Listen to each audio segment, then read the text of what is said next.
Well, greetings and welcome to Elijah Streams. This is Steve Schultz. We are recording this as you see it Monday at 2:26 p.m. on August 9. However, you will see this on Wednesday, the 11th of August. So once in a while, because of Kat's travels, we do need to record it ahead of time, and that's what we're doing. So no need to write and say our date is off or our clock is off.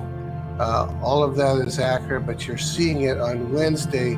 Sometimes we put a ticker across the bottom. I don't know if you can do that or not, Michael, but if not, just know that this is for Wednesday. Oh, there it is. It was recorded on the 15th. No, he got that right. He'll get it right, so not to worry. So anyway, welcome to basically the Elijah List. We've been here for 24 years, and then we founded Elijah Streams. So when you donate to this ministry, which we always appreciate, that goes to the nonprofit wing, which is Elijah Streams. So we thank you very much for that. So recorded on the 9th. Let's see what my thing is. Oh, okay. Let's do it like this. Recorded on the 9th. It's hard to do. Everything's backwards. And airing on the 11th. We do remind you to subscribe to the Elijah List so that we can keep you up to date with changes. And then on our YouTube channel, to subscribe to that, which we always encourage, you go to youtube.com, and in their search box, you type Elijah Streams, either one or two words. And when it comes up, then you click on the thumbs up, the red subscribe, and the bell. Don't click on it if it's gray or you'll unsub. So the thumbs up, the red subscribe, and the bell, and your devices will be notified at that point. So, all right, let's bring Kat Kerr in here. Hey, Kat, how are you doing?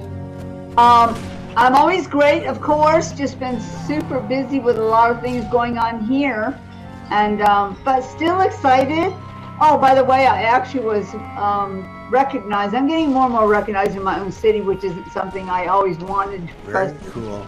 You know, but somebody was pushing their grocery cart out to the car, and he just walking past and he goes, "Hi, Kat." Like you know, I don't know him, right? But I'm always interested. And I said, "Well, hi, what's your name?" He says, "It was Vitaly." So I just give his first name. I think he's Russian. And I said, "Well, how are you doing?" He goes, "I am waiting on the shift. I'm waiting on transition." Awesome. Talk in the parking lot. And I went in the store. Someone else saw me. And so I'm always having now these little chit chats all over my city, no matter where I go. It's making it a little bit more interesting in my life. But right now in our own offices, and people who don't know, our offices are still in our home. Thank goodness it's a pretty good sized place, but we are now officially looking outside of this place for a real home. And in the meantime, there's things that have to be done and caught up to bring it up to a really great level here in the offices. And so there's some construction going on back in, I'm not going to go through details, in shipping and receiving. We're having one of the whole walls redone. They have some issues with it. And so they're going to have to stop everything for a couple of weeks. So I just want to make you aware that we still will get your orders. They will be kept in a guarded place under great security. No, not really, but they will be kept in a great place. And I'll make sure you still get your products. It just may take a couple weeks longer, but we're going to be so much happier. And so therefore, we have literally packed up almost all shipping and receiving. That's what I've been doing the last couple of days, like all night packing it up. So I can leave Wednesday for my trip to South Dakota. So we have most of our products and all of our shipping materials, they're like in bins, right? Wow. And so in order to do this thing they have to do, we've got to move most of the stuff out of that. It's the biggest room we have here. And so that's what we've been busy doing, that. Awesome. And getting ready for South Dakota, which I wanted to mention if Jen has my information.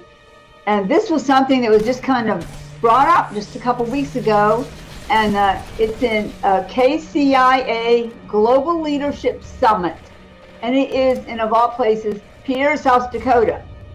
Now, where's Pierre, South Dakota? Well, the last leg of our flight is on a plane that has 14 rows on it, so that could tell you.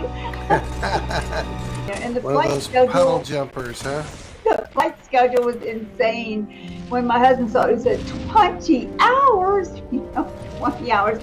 It would usually take maybe 7 hours to get there, but 20 hours you could take multiple airlines, during your trip just there. Wow. And so we found a great one. It's only a 10-hour flight. So we'll be leaving Wednesday just to travel. But I'm excited about this, and I actually will be speaking each night. Thursday night, person. Now, a lot of this is one of those events, sort of like what when we did the Reformation thing. A lot of it's also by video. I think by video link. I think Hank Kuhneman will be a part of it, and a couple other great prophets will be a part of this whole summit. But I'll be there live, and Johnny Enlow, of course. I will be live and in person in this place way up in the hills. And but they let me speak each night. They're very kind to me. But my favorite meeting is Friday night at midnight. It's called a fireside chat. Really? At midnight Central Time, and that's my time. That would be my least favorite time. I'd say, please don't put me at midnight. I'm going to be asleep. About it. I may be the only one awake, but I'll be awake and alive. And so that's literally for people around the other side of the world, because they've had so many people sign up to see it through link. And you can still sign up, by the way. You can even still come in person if you can find a way to get there. Again, that is KCIA Global Leadership Summit. And it's the website is kcialliance.org if you're interested. And that's August 12th to the 14th. And again, I will be speaking Thursday night, Friday night at midnight, and then Saturday again, I'll be speaking twice, I think 7, and then like at 9, they're having a prophetic and prophets and what is the other group called? It just went out of my mind. Let's see. Let's say the Fivefold Ministry, and I will remember which one. They're going to have a Prophets Council to close it out. I think that's like at 9 to 10, 10:30, something like that. I love their timing, though. They'll say that I'm speaking from like 7:40 to like around-ish 9 something or around-ish 10 something, because I don't think that they really care. And that's in Piersa, and it will be this Thursday. Live every time I speak. So good. But I will not be sleeping. That's amazing. Well, let's talk about just a little bit. I wanted to bring up your kittens, your cats, because Jen was talking about it offline, and when you last talked about all the kittens that were being born, we got a bunch of emails and people said, well, I sure hope they're being spayed and neutered. That's just not. So I'm going to let you comment on that right now. Obviously, those people did not see my birthday celebration broadcast that we did with my mom, who in the middle of my birthday celebration had something to say. And her comment during my birthday celebration was, everybody should get their pets spayed and neutered. So that is what we believe, and it really we do in here. A lot of them are catching, they're getting spayed and neutered. We actually have 4 more scheduled, yay, for like the first part of September. And when they get that, we have a friend who in the kitty shack, then we'll adopt them out for us. So we actually have a plan as we get them in and get that done. We have a place we can take them. She's already adopted out some for us. So we are diminishing here with the cats because we're about to get so super busy with everything going on, the covert stuff that's going on. There'll be so many places to go and speak and share with the greatness of God. So I'll lead into that, I guess. But the cats are being we are doing our part to not have the earth overpopulated by cats. Because I can tell you, they can have 4 litters a year. Wow. And it is a lot of work. And these are highly anointed cats, because when we can catch them, we'll get them little. We raise them up, pray over them, release the anointing in them, and they're the sweetest cats in the world. So people are going to have some great pets. So when we talked about, I mentioned even his name, Mr. Marm. He finally disappeared. He was like 11 or 12. He just lasted, and one day he didn't come home a few weeks ago. But he was, I always forget which is which. He was either spayed or he was fixed, okay? And but you said a mouthful when you said when you can catch them. It's a feral cat and it knows how to hide. So if it knew we wanted to get it, it ran. So we finally got it, had it fixed, and so Good. he lived happily ever after. You know, they actually become, especially the males, are a lot less aggressive. They're not aggressive at all. They're very laid back. We have found that, but a couple of them have just kind of hung around. Like they lived here before we did, right? And so they've just kind of hung around, and but they're fixed. But they're very laid back, really sweet cats. That's so good. The mama cat, which we called Mommy Cat, and That's she what was we call around. them. She was around for a number of years, and I'd never seen a cat do this, but Doreen and the kids would go on these fairly lengthy walks because we live in the country. Yeah. And Mommy Cat would walk with them. She would follow them. That's just not a cat thing to do. It's a dog thing to do. But Mommy Cat, who was wild, a feral cat, would just go on the walks with them. That's wild. That is crazy. Isn't that but crazy? I've actually seen some things like that happen because they kind of get, I don't know whether to say acquainted or adjusted or both. They actually have some kind of relationship with you, which we always encourage them to do that because then we can get them. If you're kind to them, and I know we would feed them a little bit back on our back patio. We don't let them live inside. And then we would pet them and talk to them, and then we just can pick them up and put them in the thing and take them to get fixed. So we have a great plan going because when we do finally move from here, we want all of them to be in a wonderful home with people and to stop, Jen says, to stop the colony from multiplying. That's so good. Well, I guess they don't multiply like rabbits, but they certainly do multiply. So anyway, well, listen, before we get into questions about heaven, what kind of things would you like to say about current events, including Mr. B, who's up there? Mr. B's in a lot of trouble. I don't think there's almost nobody who actually likes him, honestly. I know even his own staff, they don't. I know they do things like laugh at him and make jokes. Wow. Even on their own pages and stuff like that.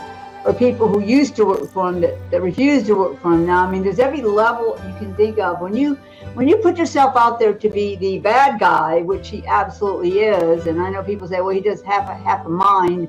He has enough mind to say yes to what they're asking him to do, and even to try to write into law the things that are absolutely wicked and take life away and don't bring life at all. And if you're the head of this country, America, we're here for freedom, liberty, and justice. That's what America's all about.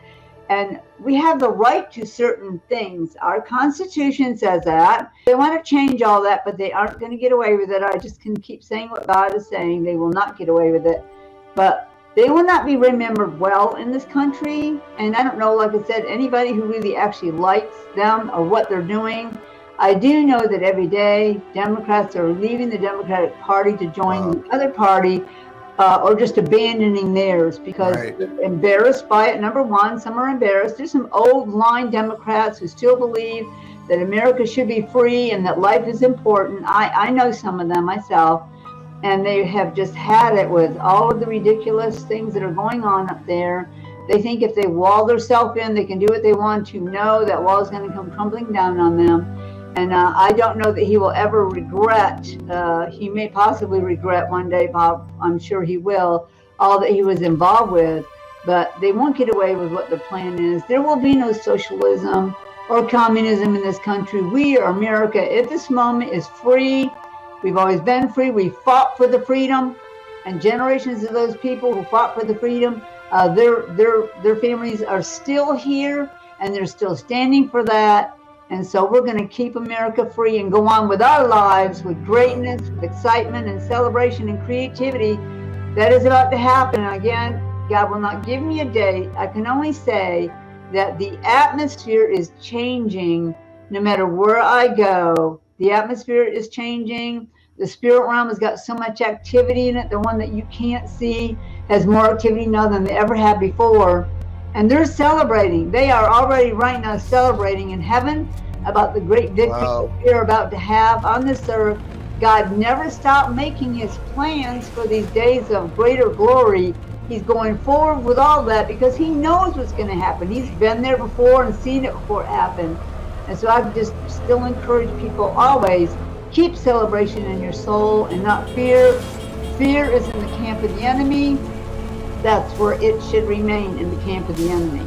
And while we as believers can and should pray for the person of Joseph Biden, we should not and we must not pray that Biden's presidency be blessed and prosperous, because he's prospering us right into the death of children and trafficking of children and all that. So bankruptcy, just horrible health situations. They all had a part in that.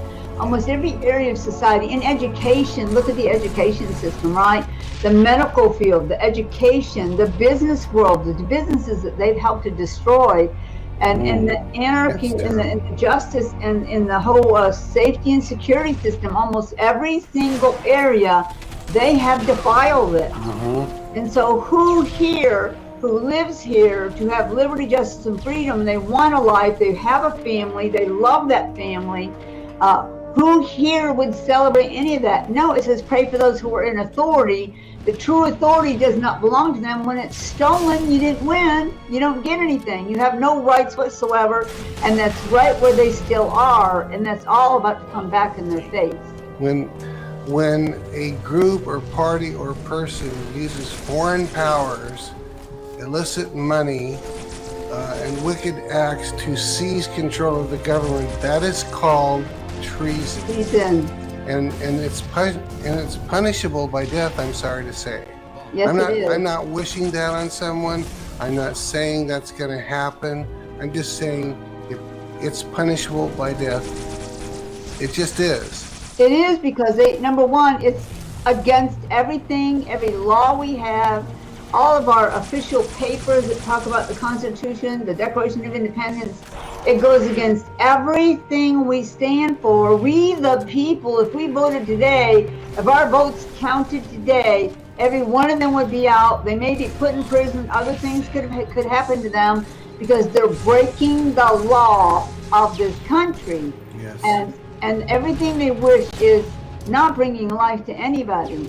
And of course, I have continually prayed for the souls of those people. God doesn't want anyone to go to hell. Right. And if they don't change, that's probably where they're headed. And I just have to be honest. You can't murder babies and think you're going to heaven. That's right. And that's, even God himself talks about that in the Bible, how important it is. If he carries us and he sends us at a specific time on the earth because he needs us, he doesn't want our lives wiped out. And so I can tell you right now, that is one thing that God himself is unhappy about, very unhappy about happening. And almost nothing is he happy about this happening from the side of the left. So there's going to be a lot of changes made. There's going to be a lot of changes made. They will be made very quickly. People think it's going to take years to come back to where we were before, but it will not. Because there's a plan already in motion. There's a plan written down right now about how this is all going to take place and what will happen quickly after that. But first will come the celebration. And I know that is absolutely still going to happen. And chocolate cake or German chocolate cake or angel food cake. Somebody sent me a new little sign that says eat cake for breakfast. Well, that would be okay for me since my breakfast is actually around noon, which is hot chocolate and some kind of a little thing to eat. That's about it. Wow. It's going to be great going forward. It is. Anything else before we get into questions at all? No, I think that's just about it. I just want to thank all my friends for praying for us, for supporting us here at the One Quest, and all that we do to bring heaven to this earth. We reveal heaven to the earth and create heaven on earth. And let me tell you, once this whole thing is set back in place, you'll see a flood of products representing heaven, making statements from heaven, things to wear, play with, eat on, decorate your walls with. We're going into a lot of that stuff. It's about time God in heaven is on the walls of your home and on the floor, even in the images of the carpeting and other stuff that we'll be creating. So we also have a lot of plans God's having us make. He's not talking about doom and gloom in the end, not to us. Right. So, okay, well, let's get into questions about heaven, regarding heaven, and sometimes Bible questions. So Let me jump in.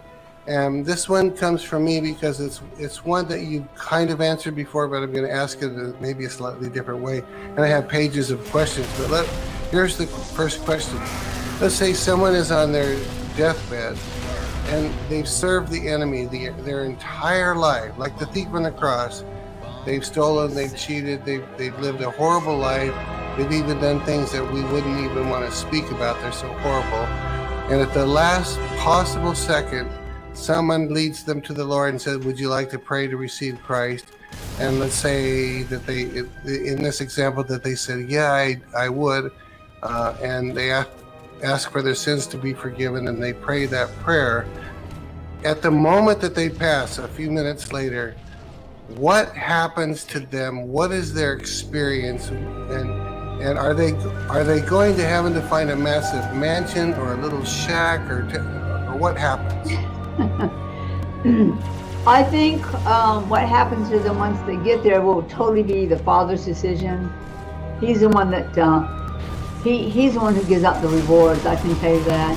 I will say for sure, if they sincerely repented of their sins and received Christ as their Savior, they will not escape going to heaven. They will go to heaven.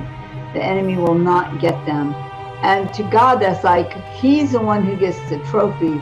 Satan loses. He loses every time. I know we always look at what does the person get? What happens to the person? What do they get? Well, they get eternity with God is what they get. And they're grateful for anything he gives them. I have been in heaven when somebody arrived that just got saved on the deathbed, and they were kissing the ground of heaven. They were grabbing everyone. Wow. They were laughing out loud and saying how grateful they were to God. That's what they do when they get there. They don't even think about, will I have a reward? Will I have a mansion? They're so grateful to be there by the mercy of God. But for God, it is a great victory that this person stole their identity, deceived and lied him into doing things for him, for Satan, his whole life. And Satan's desire is to get them into hell so he then can torture them worse than anyone else. Satan takes them also as a trophy. The Satan's trophy is great torture, and he demonstrates it on purpose in front of people in hell on purpose, and it's horrific. But God, when God gets them, even if it's at the end, Satan has totally lost all of his efforts to get this soul. He wants that soul in hell so he can torture them, and there's no escape from him there. And he will laugh and mock them. He laughs and mocks at these people who believed him, thinking Satan would do something great or give them something great or part of whatever he has. That is never going to happen. Satan shares nothing with it, nobody. And so he lost at the end. God had a great victory. He got that soul into heaven. You know, they repented. He has got to forgive them because of his son dying for our salvation. And Christ rejoices and celebrates. The Father rejoices and celebrates. Heaven actually rejoices and celebrates. And I can tell you who else celebrates. If that person has family members in heaven who never stopped praying for them, even after they went to heaven, they will be so grateful to God. They will grab them. They will celebrate. Wow. They will hug them. And so I think that part of it is so much more important. And let me tell you, they are truly still sorry. The people will actually go find people in heaven if they did something wrong to them, and they'll tell them how sorry they are with all the sincerity in them. As a newborn member of the body of Christ, they will tell them they were so sorry. And the other person, this is the person who responds in heaven. I don't even think about it anymore. I am so covered with the love and the life of God. If Christ was willing to die for you and forgive you, I forgive you also. Wow. And then they can establish a relationship with somebody who they even did things against, because when it's forgotten and it's forgiven, you don't remember it anymore, you don't talk about it anymore. That's how wonderful life in heaven is. They will have a place to live. God will build them an amazing place. It might not be the greatest mansion, because, you know, the more you pour out your life for God, of course, your reward in heaven is going to be greater. It's just something that happens, and people are always, they're always in heaven going to say, they'll meet somebody and go, your reward must have been so great, and they'll say, my greatest reward is being with Jesus Christ for eternity. Wow. Now, I can think of and see people watching right now who have been sinned against. And some of the sins are so horrific, Yes. again, that we might not even be able to verbalize it on a show like this. They're so horrific, and they're believers. And I can hear them saying, I don't necessarily mind this man or this woman being in heaven. I could never see myself being anywhere close to him or her in heaven. Talk about that. I will have to talk about that because they don't understand what heaven is. And there is actually a way, there is a way God made that you can choose to forgive somebody without it messing up your emotions. I understand your emotions are a huge part of you. It's the layers of your soul. That's what your emotions are. Your soul is your mind, what you think about, your will, what you choose, and your emotions, what you display. And when the layers of your soul are so beat up or wounded by a certain, let's just say a certain individual, you can't almost not think about them. You actually will hide from these people if they live near you. Sometimes people will move to not even be near these people anymore. But you can choose with your will. Your will is the strongest part of your soul. One of the most important parts of your soul is your will. And you can say, even though I don't, this is how Jesus taught me. You can say, even though I don't emotionally feel like it, even though in my mind I can't imagine doing it, I will choose with my will to forgive that person and say their name. And he will go Jesus will go and write that down, that you willingly chose to forgive them. It will no longer be held against you that you have unforgiveness. It will no longer interfere with your destiny, with your emotions, with plans God has for you to be great for him. Because see, it's one thing for that person, the Satan uses them to mess up your life while you're here on the earth, but to let your destiny be taken is what Satan's plan is. It's not just that you get wounded or go and beat up or hurt or even beyond description, like you said, these horrific things they did to you. It's the fact that Satan was able to steal your destiny. And God does not want your destiny stolen, so you choose with your will and not your mind, not even your emotional heart. Don't choose that way. Your will is what matters. It says what a man chooses to do, he will do.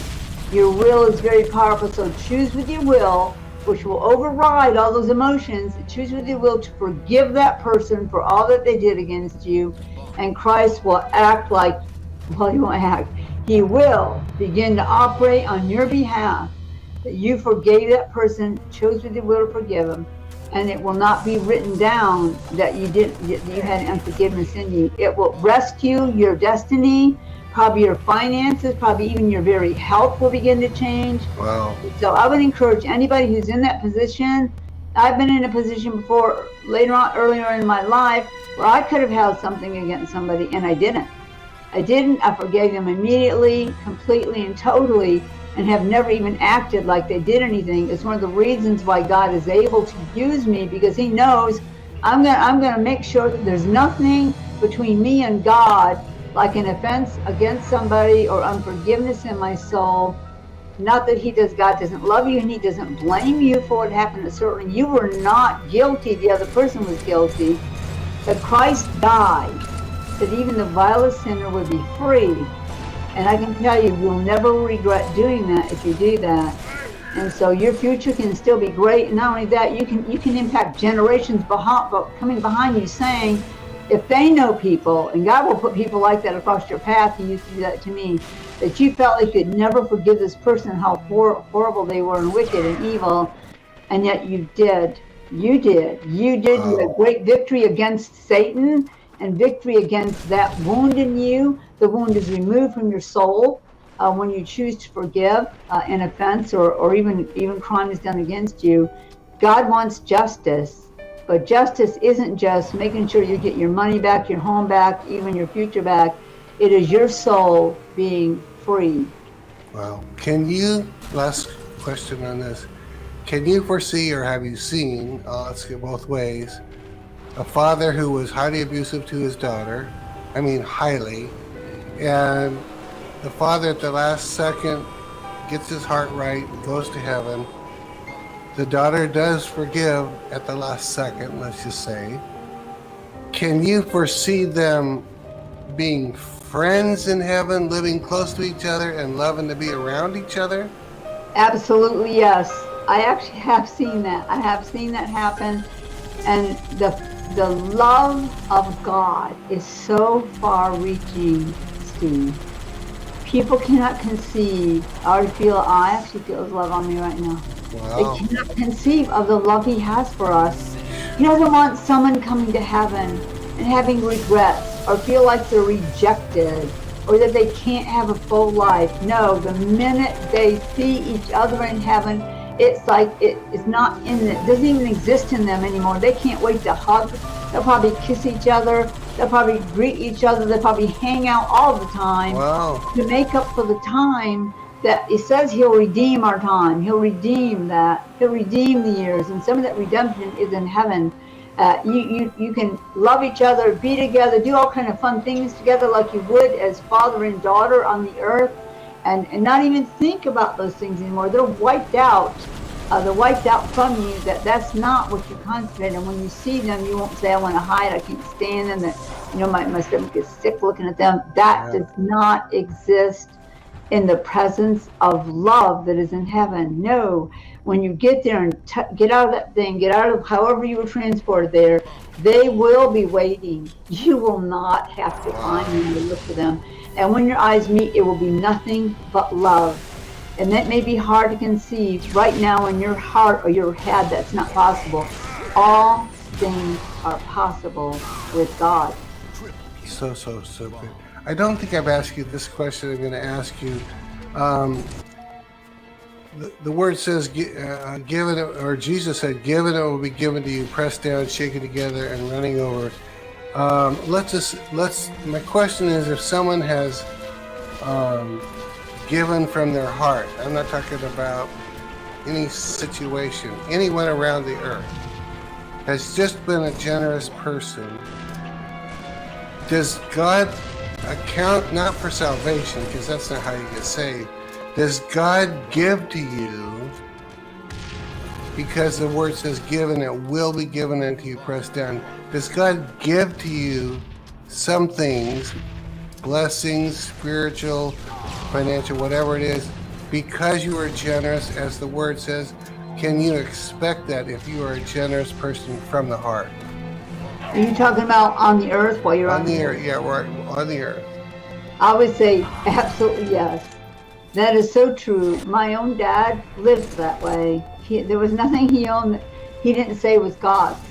And he gave to everyone he knew that was in need. Sometimes he'd move people in our very home, even though we had that massive family. Wow. He'd feed them, he'd get them clothes. This could be people who spoke against my dad. His favorite thing was to help his enemies. And it says in the Bible, he understood it completely. Bless and don't curse. That would be my dad.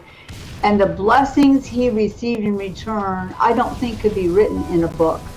I don't think they could be written in a book. Really? Some of the blessings were personally from God, just to my dad. Some were given in the form of like me, like I'm one of his blessings. I'm one of the rewards he got because he raised me up underneath him. And I also became very willing watching my dad. I wanted my life to be like my dad's, my earthly dad, because I saw him kind, I saw him helpful. What I have belongs to God right now, myself, and I give lots of stuff away all the time. Even if I need it, I still give it away. That was given to me, that was imparted to me by my own earthly dad.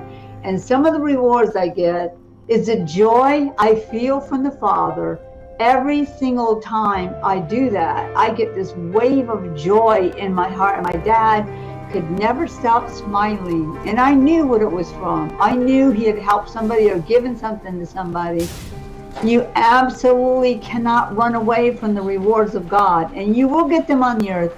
But when you get to heaven, you will be stunned at the rewards he gives you for those who have a generous heart, who help, who love, who never ask for anything in return, who don't care about being recognized. Like, I don't need to be recognized by people for what I do. I love all their cards and their letters, their emails, their comments saying how much they love what I have given from God has helped them. But my reward comes from the heart of the Father, and you will not be able to outrun God's blessings. It doesn't matter what I give now, instantly, now in my life, when I give something, if I give someone $100 or even $1,000, I'll turn around and the next day I've got like 5,000 to replace the 1,000 I just gave. God knows I'm probably going to give that, but guess what that does? You get to a point in your generosity that it's overflowing in your account. God has an account in heaven. It's so overflowing that you get to the point where even when you think to do it, He will reward you before you can even do that. Wow, really? So He sees, a lot of people, he sees what's in your heart. And he sees there's a lot what's of people. Well, He sees what's in your heart to give, and He already starts rewarding you ahead of time, you're saying. Yes, He does. He really does. He gives it ahead of time. That's when it says that the sower was to say the reaper will overtake the sower. Yeah. Yeah, it does. It does happen, and will begin to happen. And there's so many people during this time, this whole last year, that have poured themselves out for God on behalf of others. You are not great reward that is about to come to you, and that's probably going to be like in health, in finances, in your emotions, restoration in your family. You reached out to others who were even not kind to you, and yet you still loved your family who also were not kind to you. You have got your account filled to overflowing, and there is a time, season on the earth where you will live that way for generations. This is not just a little one-time thing He's going to give you. Probably your entire generations of your life coming will be so totally different than what the last however long you've lived on the earth. It'll be so much greater because of your compassion, because of your generosity. You said a minute ago, even when I needed something or when I need it, God gives it to you and you give it away. Is it possible, Kat, that there are times when God says, I just gave that to you because you needed it. I didn't necessarily want you to give it away. I gave it to you to bless you and make you happy. What are your thoughts about that? Well, the way I'm happy, Steve, is by giving it away. That's good. Well, that's amazing. But so you don't think God says, but I wanted you to enjoy that, whatever it was. I'm thinking of whatever. Oh no, He'll just give me another one. That's really good. That's really good. Okay, 9-year-old Zach says, was the angel that was assigned to me assigned to anyone else before me? And does the angel only get assigned to one person? He wants to know, it's like, do they have multiple assignments, or was that your one angel that for eternity, for lack of a better word? As far as I have been shown, the angel is with you your entire life. There's usually two of them because one gets to have a break. They take breaks to go back to heaven. Because they're always going before the Father or the Lord, many times on behalf of the person that I call it their charge that they have been put with. And the time you are conceived, that angel comes and is waiting on you. That's how long. They're also the ones who will help escort you home. Normally when somebody passes, the first person they will see will be their guardian angel. I don't know of multiple angels. Angels have multiple assignments. I'm not saying that couldn't happen, but normally you think after giving their whole life out for you, I think in heaven they probably do a lot of other amazing things. I don't know if they even have the ability to say, could I also be a part of the grandson of this person? I know that I was with my whole life, and now I'm so not adapted, but a part of this family, this generational thing you're doing with them. Could I be a part of that?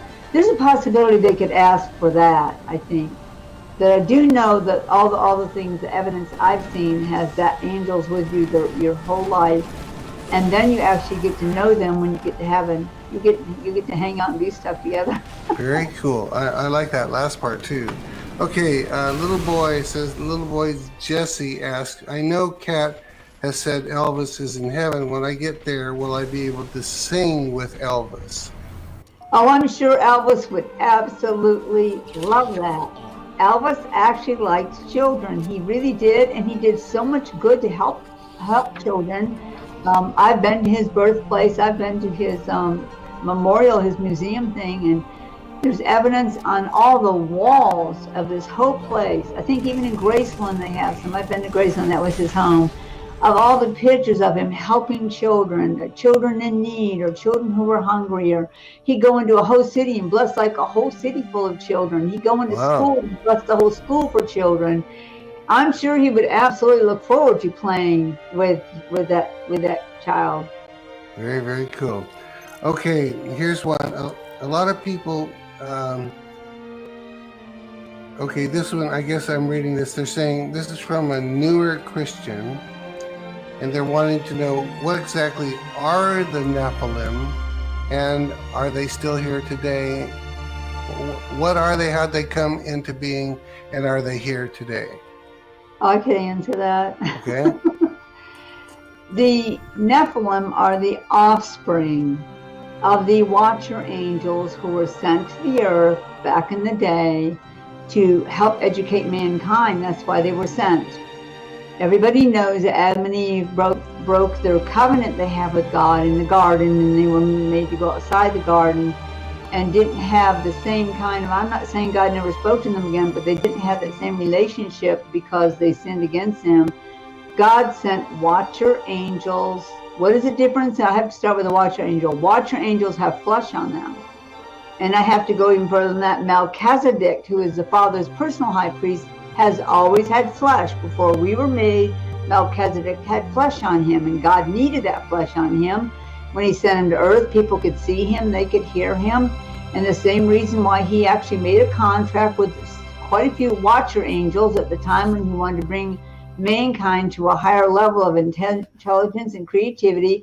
He was going to send this whole band of watcher angels to the earth, part of this tribe of watcher angels. They all had flesh on them so mankind could learn. I mean, if you can't see them, you can't learn from them. And so those watcher angels were given a contract by God, and God said, you cannot step outside the boundary I'm setting for you. The boundary is you will not mix physically with these humans. You can educate them, you can train them, you can show them new ideas of how to do things, but you absolutely cannot step outside the boundary I'm setting for you. The estate I'm putting you in, God put them in an estate, that meant in a position, and that was trainer and educator. And some of them decided to step outside that boundary God put around them and left their former estate. That means they stopped being educators, they stopped being trainers. They decided to take some of the women in the land and create offspring with them. They thought they were beautiful, they wanted, but that was beyond what God said. God did not want to mix them. And so the children that were born from the union of these earthly women and these beings from heaven, these angels that had flesh on them, they created offspring. The offspring were called the Nephilim. The Nephilim were not the ones who fell into sin and left their former state. The Nephilim were huge beings. They were part human, part angelic, and they had some kind of a superpowers or powers, I could say that, to do different things, strong. They were mighty men in the earth. And I have to say this too, not every one of them were bad. Everybody has it in their head, the Nephilim were all wicked, they were all evil. They do, yeah. They were not. They were just like us. They had to choose, am I going to believe in God himself, or I'm going to side with evil and the enemy and do what the enemy wants? Well, some of these Nephilim were bad. They were wicked. They did wicked things. And they died. They have actually found some of their physical remains, like their bones in the earth. These beings were like anywhere from 10 to 30 feet high. They actually have evidence that's mentioned in the Bible that they lived here. And then there were ones who served God, loved God, did great things and mighty things in the earth for him. But the ones who fell and stepped out of the bounds, that would be the watcher angels. The ones that became wicked and evil until they wanted like sacrificing. That's how the black arts, the black magic and black arts got introduced in the earth, was from those watcher angels, that some of them became even worshipped like gods. in the earth. They are the ones who created the offspring are not on the earth. It says very clearly in the Bible that they were bound in chains and held for future judgment. So the watcher angels are not on the earth. The Nephilim that were part human and part spiritual beings, they died eventually, okay? They died. It wasn't like they lived forever in their physical bodies. They all died. They found the evidence. Those would be spirits at this point when they died. And the ones who believed in God himself and honored God, of course, they were taken up.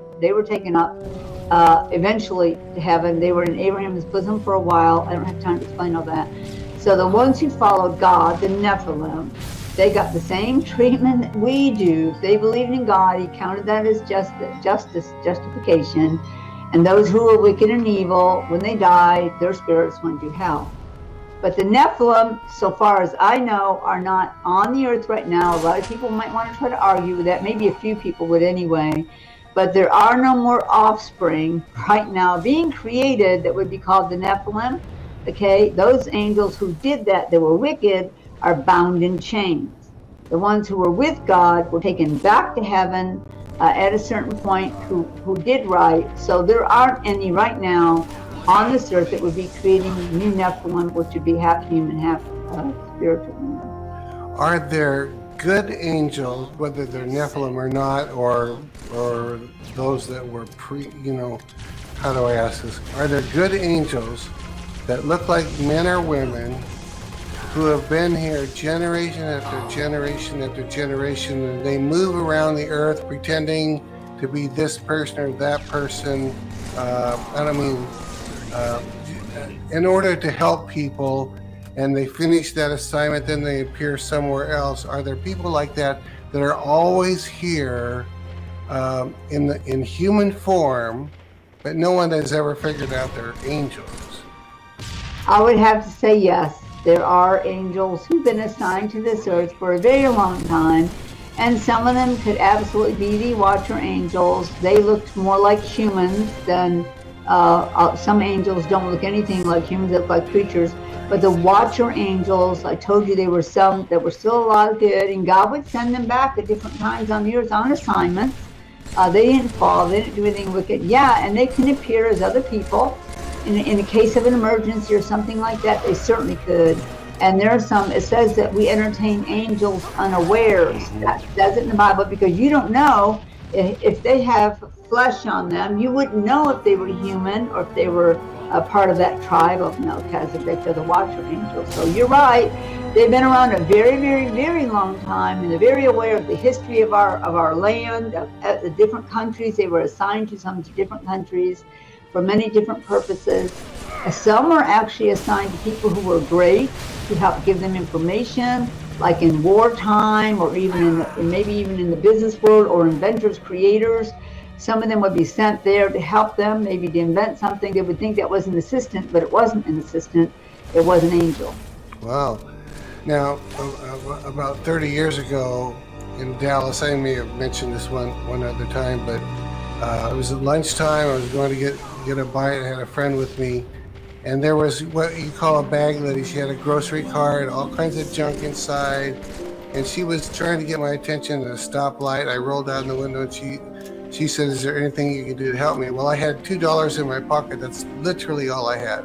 So I gave it to her, and she's an old. She was a very old woman, and she just said, "God bless you." And I went, whoa. It was like, what was that? and then right after that, I went back to the office after I ate lunch, and I ended up praying for somebody. He was instantly healed of a migraine, and I thought, I know where that came from. Yeah. I mean, is that a possibility that was an angel in human form? Oh, every possibility, especially if you felt something. If you can't just make up the fact that you have an impartation. That was an impartation being given to you. You literally felt it come into you. That was totally somebody sent by God. That was probably an angel. That was really good. Now, I have another one that is different than that, and I may have mentioned this before. Actually, it was when I was kind of sick for that 7-year period, and it was like a termite type person. What do you call him? A pest control. Yep. Older guy. And he was out back. It was freezing cold. I remember that. And we started talking about the Lord. I don't know why. I don't even hardly remember what we talked about or why we did it. But I was talking about the Lord because I like to do that. And all of a sudden he said, well, let me ask you this. If the Holy Spirit was standing right here in front of you, talking to you, would you recognize him? And I went and I looked like that. I go, well, and I said to him, well, I guess I don't know. And I mean, I thought, is he telling me this? And I don't think he didn't tip his hand after that. Could the Holy Spirit? And I never saw him again after that. It was a one-off thing. Next time the pest control, because they came once a quarter, they still do. Could or does the Holy Spirit mimic a man from time to time, or a woman, or whatever? I think the Holy Spirit could be any image he wants to. He is God also. I think Father, Son, or Holy Spirit, any of those, for the purposes that they would desire, could totally appear to somebody and they wouldn't know it. I can tell you, if it was a father, you'd probably feel the hair stand up on the back of your neck and on your arms. Usually, if it's any kind of divine presence, divine meaning not Satan, divine presence or divine something being imparted to you, sometimes just saying the word itself with real passion and declaring something for God, he will rush in. Even if you don't see him, he'll rush in with a wave of his presence that will just get you undone. But I think that any of them, I mean, they're God, right? They're God. They could appear as anyone or anything that they would like to. It was the oddest question, and you know, why would even an angel say, if the Holy Spirit was standing here talking to you, would you recognize him? Why would he? So, I mean, I've always considered that it probably was the Holy Spirit, but you know, it came, it went, it was done. So I'm sure he said that, number one, to make you think about that possibility. Yeah. That could you know it was him? Could you recognize him? Depending on your relationship with him. He wants to know you that well, that you would recognize him, really. But it's still a powerful, very, very, very profound statement he said to you. Wow, it was, totally was.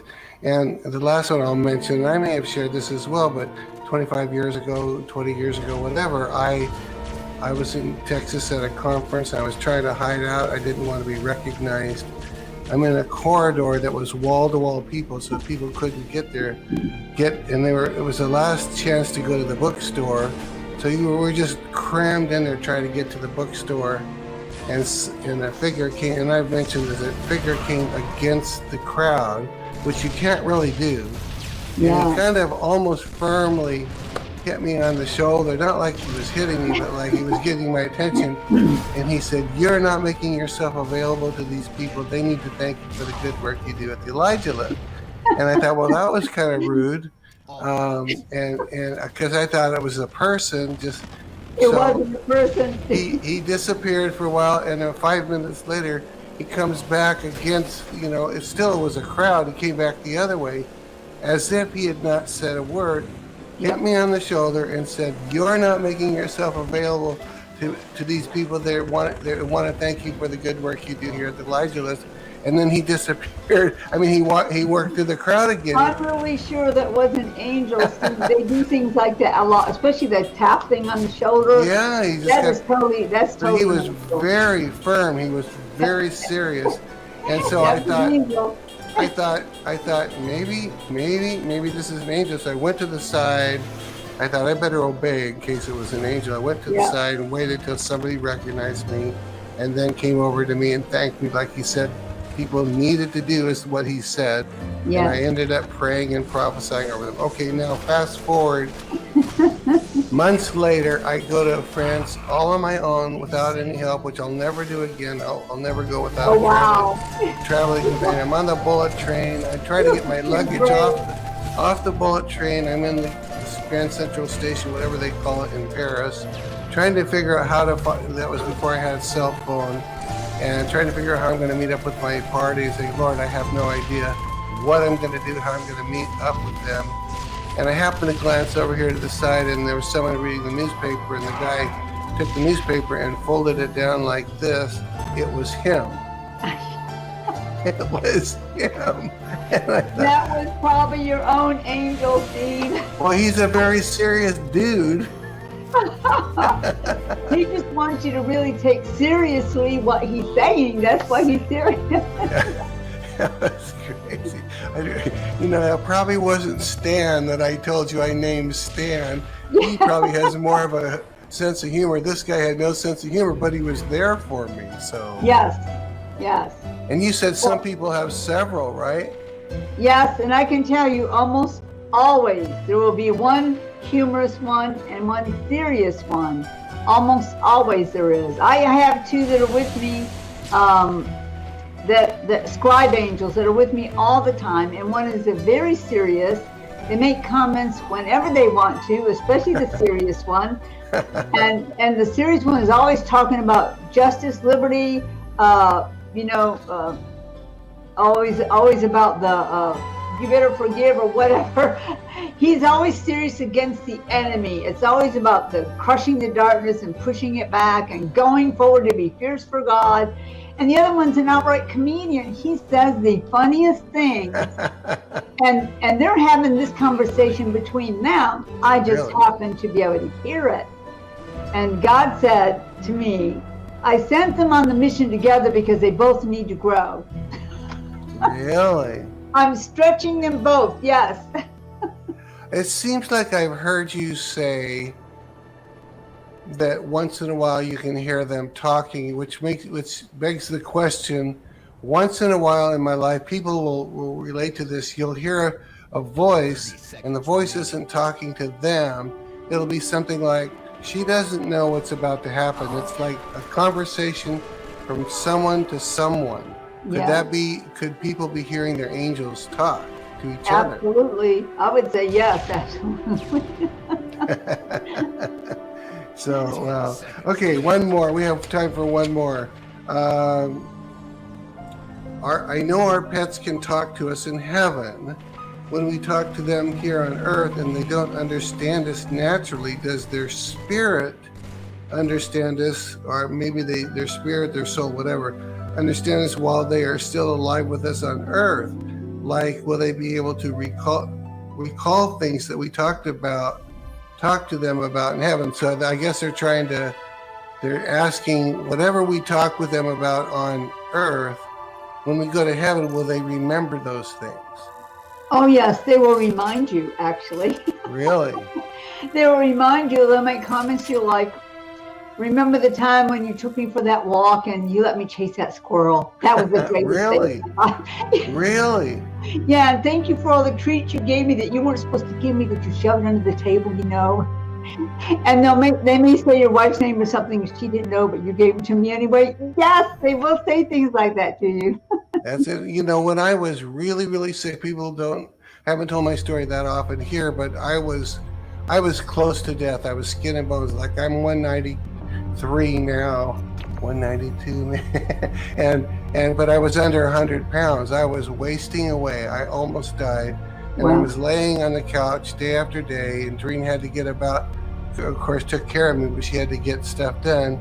And my daughter's cat was also dying. And his name was Ebony, and he was just wasting away. And so he would sit on a chair, just laying there doing nothing, next to me, who I was also laying there. And I said to him, one day, you and I in heaven are going to talk about this. And I would say that several times.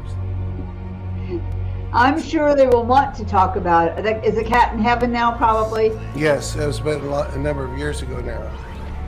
So I'm sure the cat's looking forward to seeing you in heaven one day. So it'll be really good, because my daughter had gotten married and moved on. It had been her cat. Yes. She got married and moved on, and so it was hard to see Ebony. I guess it was a he. Yeah. Pass away, but it was weird because we were both. I could say at the time we were both dying. I obviously didn't die. Yeah. But the same thing with any of our animals. We would talk with them now, and we could say, we'll talk about this Yeah, absolutely. I encourage people. I know people already think I'm crazy, so that doesn't bother me, okay? I actually talk to my pets. I talk to them a lot. I used to preach the gospel to them, all the ones I've had over the years, and probably got closest to my little Yorkie I had, Molly, who I have seen in heaven chasing Really? an eagle dressed in a postman's outfit. That was her favorite thing to do. And for recreation, I know in heaven that they have an angel. I guess they don't do so well on their assignments or something.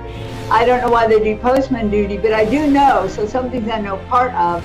And there's this bag of fake letters, and they'll run down the street and you see all these dogs chasing them. And they'll just be throwing the letters on them.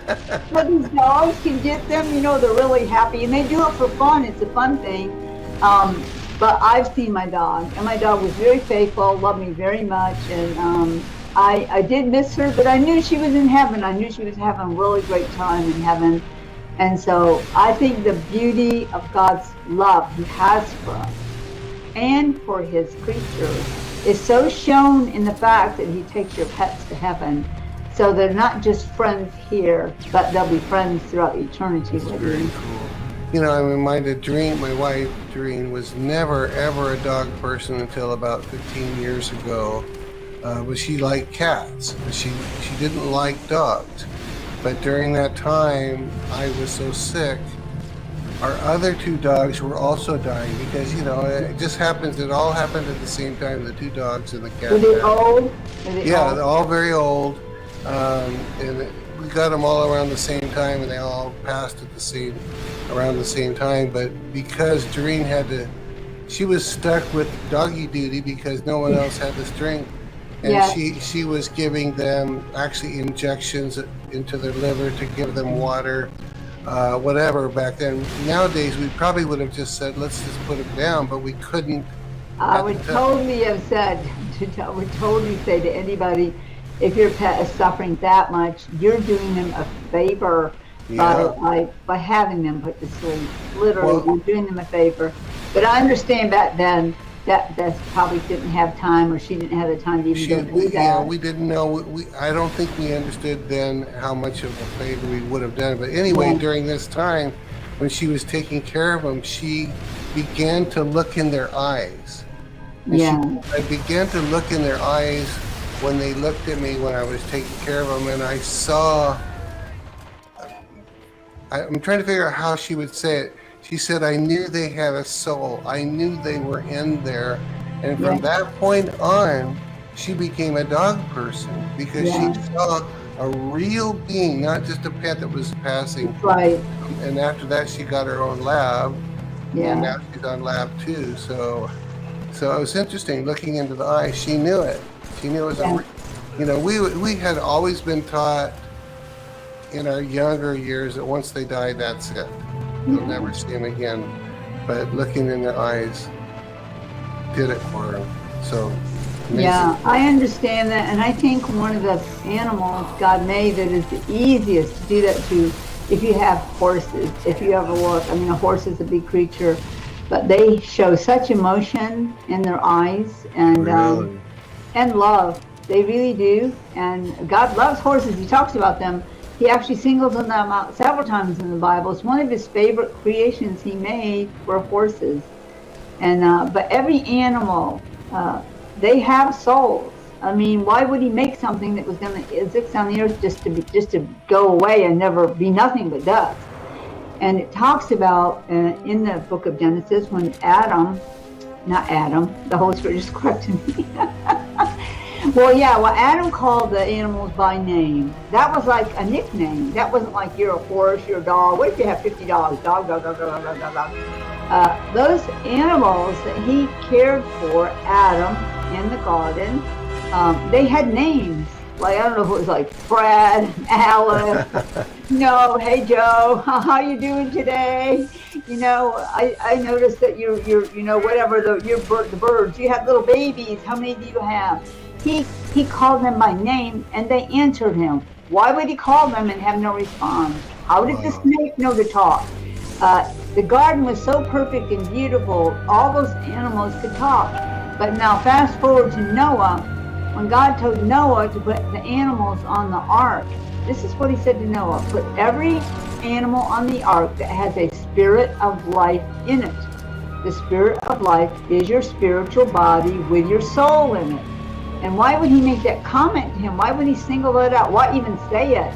A spirit of life, when Adam was made in the garden, God made Adam in the garden, and of course the Word worked with him to make Adam. That was a powerful, if you ever really want to hear a powerful encounter about how that happened, you need to check out Robin Bullock's description of what God showed him about when they made Adam, when he made Adam in the earth. It's powerful.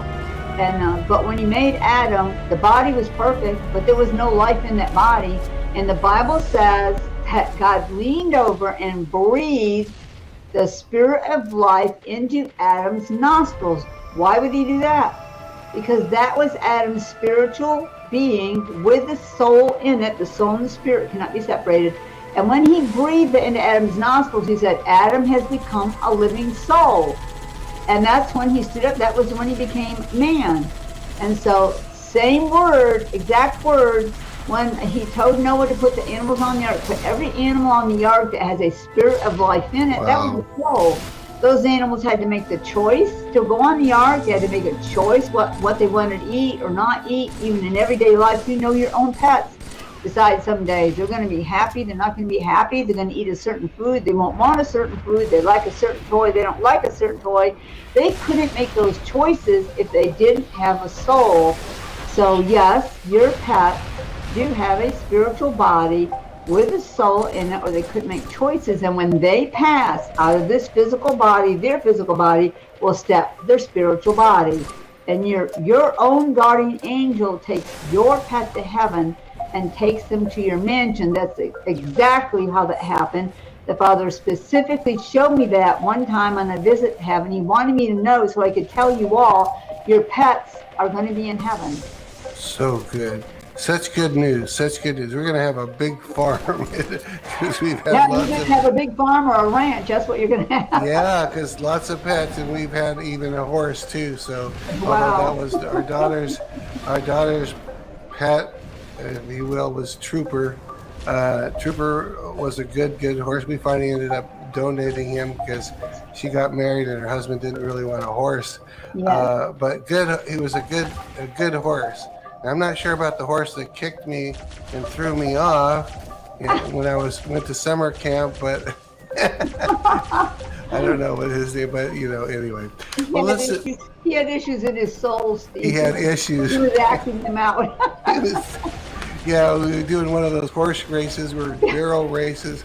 And wow. So I was part of the barrel races, and it didn't like what it did, what I was doing, and it threw me off, and my foot got caught in the stirrup. Oh, no. And so I got kicked pretty hard.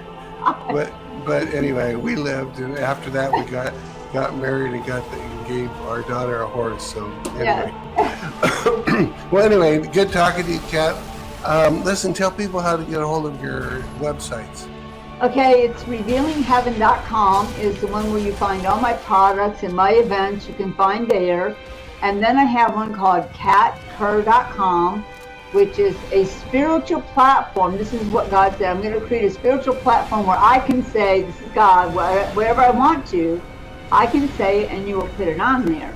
And there's so much revelation on there. There's training for different things on catkerr.com. There's a lot of videos. There's interviews, there's testimonies, and it is the only actual place that you can give online to me if you want to do that. There's no other place, no other Facebook. I don't do that on Facebook. I don't even do it on YouTube. You have to go to catkerr.com if you want to do that. And I also, once again, want to thank all my guardians. That's what we call the Guardian Zone. You can click on the treasury and look at the Guardian Zone. It tells you about how to give on a regular basis. And I was going to have my cup up here. I guess I forgot to ask Jen to bring it. Our products have come in. We've got a whole bunch of products we'll be sending to people in our Guardian Zone group there. And I'm looking forward even to have special meetings one day. That'll be a mass meeting. I know Kenneth Copeland is a good example to look to for how he treated all those who gave to him, his believers conventions.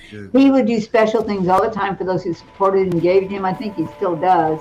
And so anyway, I do really pray for them and I bless them all the time. And I really bless and pray everybody who prays for me or who would like to have revelation in their life and apply it. If you want to bless me, take the revelation and live it. Don't just listen, but live it. That's good. That's so good. Well, Kat, thank you so much. This was really a pleasure. I was a little sleepy coming into it because this is our second show today, but you woke me up. Okay. Talking about heaven wakes me up every time. Yeah. So thank you for the wake-up call in both ways. So God bless you, but God bless your team, and thank you, everybody. Let's see. You're seeing this on Wednesday, so I can't tell you what's coming Thursday because it's not up here on my screen. But anyway, God bless you, and we'll see you tomorrow. See you all later. God bless you. Thank you. Bye-bye. Bye.